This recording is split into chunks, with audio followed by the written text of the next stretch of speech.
No niin, terveisiä täältä Jalavasta. Ja minä katselin tässä näitä Mikon varastoja ja sattui ensimmäiseksi kätteen tämä Karstavilla pusero. Tässä on 87% villaa ja sitten elastania 15%. Niitä on siitä hyvä, että esimerkiksi pesussa paljon parempi kuin täysvillainen.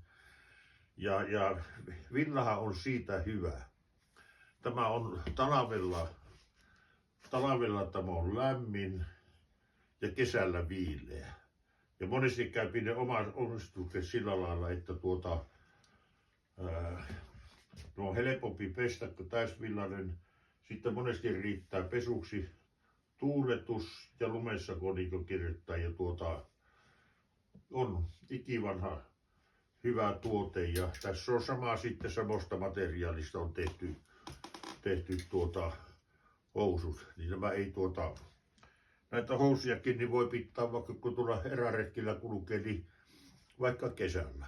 Aluhousuna siellä ja ei ole kuuma, vaan se vain viilentää. Ja sittenhän tässä on toinen hyvä on tämä peltipaita. Hyvä paita. Näitä on 2 väriä. Nämä on kotimaisia Sastan paitoja ja näitä on 2 väriä.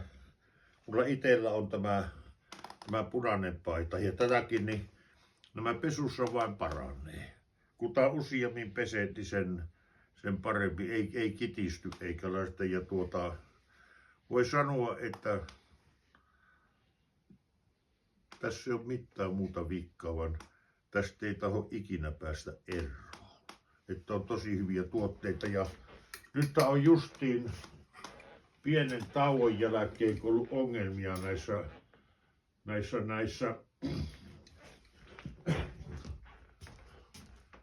kotimaisissa paijoissa, kun meinaa valmistajat loppua eikä myyntiä, niin tätä on nyt tulossa, onko lisää, onkohan se ensi viikolla. Tällä viikolla. Anteeksi, tällä viikolla ja tämähän jos voi sanoa, että maailman parhaita paitoja.